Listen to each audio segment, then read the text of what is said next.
Hello बच्चों, तो कैसे हैं आप सभी। आई होप सभी अच्छे होंगे। मैं हूं आपके साथ स्टडी लर्निंग से। आप देख रहे हैं आपका अपना यूट्यूब चैनल स्टडी लर्निंग। इतना प्यार देने के लिए आप सभी का बहुत बहुत शुक्रिया। इसी तरीके से अपना प्यार हमारे साथ बनाए रखिए। चैनल पर नए हैं तो चैनल को सब्सक्राइब कर लीजिए। अगर आप चैनल पर हैं पहले से ही तो वीडियो को लाइक करना बिल्कुल भी मत भूलें। तो चलिए वीडियो को स्टार्ट करते हैं। आज हम पढ़ने वाले हैं हिंदी काव्य साहित्य का काल विभाजन, मतलब हिंदी पद। हमने गद्य का साहित्य काल विभाजन पढ़ा, अब हम पढ़ेंगे पद का, इसे जो कि काव्य भी बोलते हैं और पद भी बोलते हैं। तो हिंदी काव्य साहित्य का विकास एक दृष्टि में आपको पढ़ लेना है, क्योंकि इनमें से भी सवाल को पूछा जा सकता है।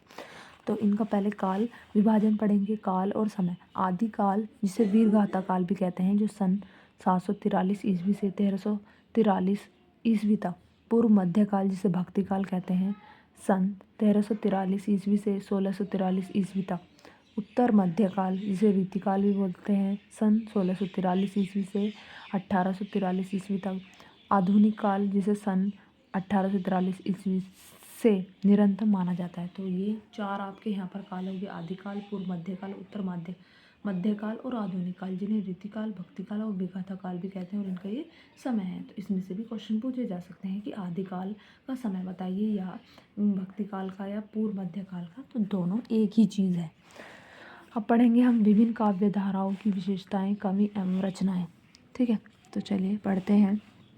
एक काव्य धाराएं हैं और ये विशेषताएं हैं, और ये कवि हैं इनके यहाँ पर, और इनकी प्रमुख रचनाएं हैं। तो चलिए मैं छोटा कर लेती हूँ। और यहाँ पर अगर वीडियो की क्वालिटी साफ़ नहीं आ रही होगी तो आप साफ़ कर लेना इसे। ठीक है। वीरगाथा काल काव्य धारा, जिसे आदिकाल भी बोलते हैं। ठीक है, अभी ऊपर बताया था। इसकी विशेषताएं क्या है?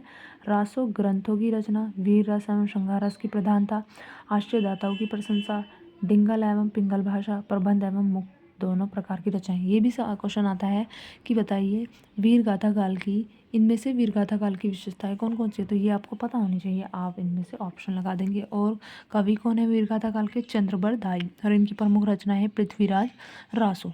ठीक है। और विद्यापति, इनकी रचना है पदावली, कीर्तिलता, कीर्तिपाताक। ठीक है। भक्ति काल, जिसे निर्गुण काव्यधारा या संत काव्यधारा, ज्ञानश्री शाखा भी बोलते हैं। इसकी विशेषताएं हैं निराकार परमात्मा के प्रति उपासना भाव, ज्ञान प्राप्ति एवं गुरु का शारीरिक महत्व, ऊंच नीच जाति पाति के भेदों की आलोचना, रहस्यवादी भावना का निरूपण, पाखंड एवं ब्रह्मचारों की आलोचना। ठीक है।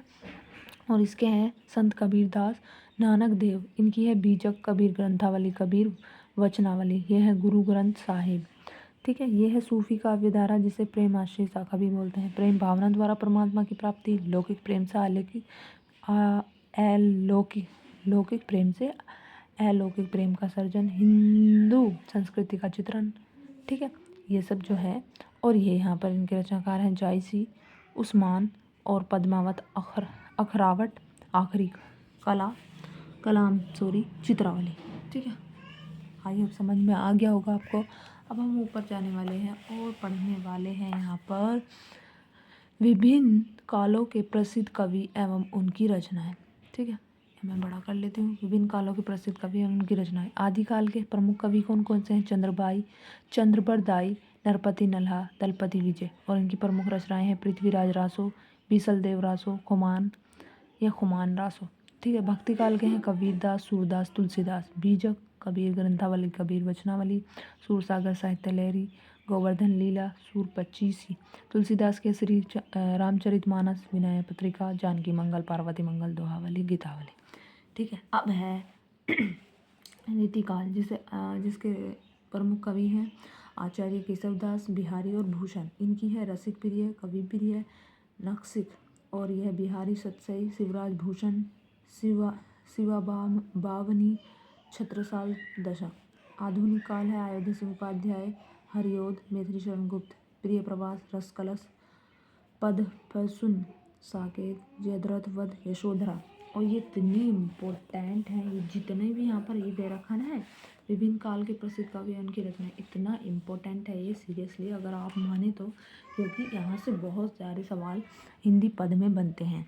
ठीक है, कि बताइए आदिकाल के कवि कौन से हैं। ऑप्शन दे देगा कि चंद्रबरदाई हैं, कबीरदास हैं, आचार्य केशवदास हैं या बिहारी हैं। तो आपको बताना है चंद्रबरदाई, या इनकी प्रमुख रचनाएं भी पूछ सकता है कि नरपति नल्हा की रचना बताइए, या चंद्रबरदाई द्वारा पृथ्वीराज रासो के रचनाकार कौन है, या खुमान रासो के कौन है, शिवराज भूषण के कौन है।